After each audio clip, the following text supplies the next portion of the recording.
Hai, gue Joni. Akhir Juli 2015 lalu, Jakarta sempat rame sama berita ini.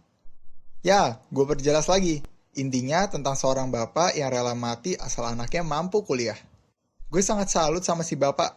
Meski ekonomi sangat terbatas, masih tetap mengutamakan pendidikan. Gue nggak tahu entah ini bapak jujur atau bohong. Tapi kalaupun bohong, untuk apa pula? Toh kalau ginjalnya tinggal satu, paling lama kira-kira hidupnya 5 tahun doang. Jadi kemungkinan bohong gue buang jauh-jauh. Dan sambil berandai kalau gue kasih si bapak tersebut 50 atau 100 ribu rupiah, anak si bapak bisa kuliah dan si bapak nggak mesti jual ginjalnya segala. Kemudian gue kepikiran, gimana kalau yang mau nyumbang kayak gue ada 1.000 orang? Toh penduduk Indonesia kira-kira ada 250 juta lebih. Berarti 1.000 orang aja dikali 10 ribu rupiah, kan ada 10 juta rupiah. Nampaknya memungkinkan. Kebetulan juga, sekarang lagi zamannya sistem crowdfunding atau istilah Indonesianya, patungan atau gotong royong memberi dana dari masyarakat untuk mendanai suatu hal secara sukarela. Gampangnya, patungan kasih beasiswa khusus buat kalangan yang kurang mampu secara ekonomi untuk menunjang pendidikan. Di sini, ada 5 kategori beasiswa. A. Bantu murid. Ditujukan untuk murid yang sedang bersekolah atau kuliah atau akan bersekolah atau kuliah di sekolahan atau universitas yang diinginkan. B. Bantu guru. Ditujukan untuk membantu guru-guru yang sedang mengajari pedalaman dengan memberikan bantuan berupa santunan. C. Bantu proyek dan acara. Ditujukan untuk kegiatan pendidikan seperti pembelajaran untuk anak jalanan, atau pembangunan infrastruktur, ataupun renovasi sekolah. D. Bantu riset. Ditujukan untuk memberi beasiswa kepada penelitian, bahan skripsi, ataupun mempertemukan riset dengan perusahaan yang membutuhkan. E. Bantu website. Ditujukan untuk pembeasiswaan operasional website agar dapat berjalan dengan semestinya. Selain itu, pada bantupendidikan.org, donatur dapat memilih secara individual, baik itu murid, guru, proyek, acara, riset, ataupun website yang ingin mereka berikan beasiswa. Sehingga, dampak beasiswa yang mereka berikan akan sangat berarti dan nyata terhadap individu tersebut. Cara kerja bagi calon pemberi beasiswa.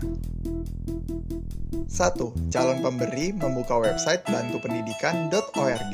2. Calon pemberi memilih jenis bantuan beasiswa yang diinginkan, baik itu bantu murid, guru, proyek, acara, riset, ataupun website. 3. Calon pemberi menentukan kandidat dari jenis beasiswa yang dipilih. 4.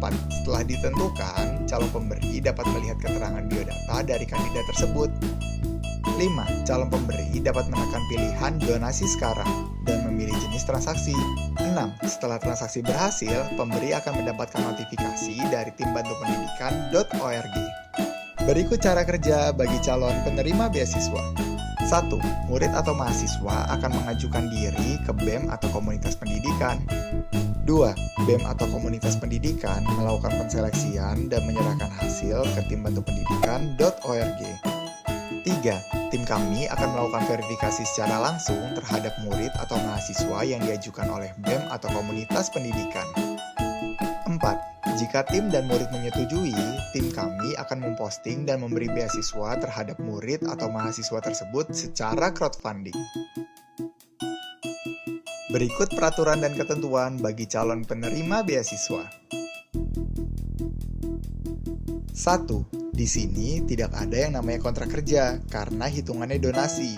Jadi tidak ada yang namanya selesai pendidikan, murid atau mahasiswa mesti melakukan pengabdian ataupun sejenisnya. 2. Pemberian beasiswa baik kepada murid atau mahasiswa ditujukan bagi mereka yang benar-benar dari kalangan yang tidak mampu secara ekonomi dan tidak mendapatkan beasiswa di mana-mana. Jadi, tim kami tidak terlalu melakukan penseleksian terhadap nilai indeks prestasi. 3. Murid atau mahasiswa bersama-sama dengan BEM atau komunitas pendidikan dapat membuat isi beasiswanya beserta dengan budgetnya, mulai dari uang kos, uang kehidupan sehari-hari, uang pertanggungan keluarga yang ditinggalkan, uang buku, perlengkapan dan alat tulis, uang SKS atau sekolah, sampai uang tumpas. Murid atau mahasiswa diminta menceritakan kehidupannya, mulai dari biodata diri sendiri, keluarga, hingga alasan kenapa perlu diposting di website bantupendidikan.org. Hal ini ditujukan untuk meyakinkan para calon pemberi beasiswa. Intinya, dengan adanya bantupendidikan.org ini, tidak ada lagi alasan bagi kaum ekonomi rendah untuk tidak mendapatkan pendidikan setinggi mungkin, ataupun alasan yang namanya kekurangan dana untuk riset, ataupun guru-guru di pedalaman yang kesejahteraannya kurang, ataupun infrastruktur sekolah yang buruk, dan sejenisnya. Ayo, kita bangun bangsa bersama-sama.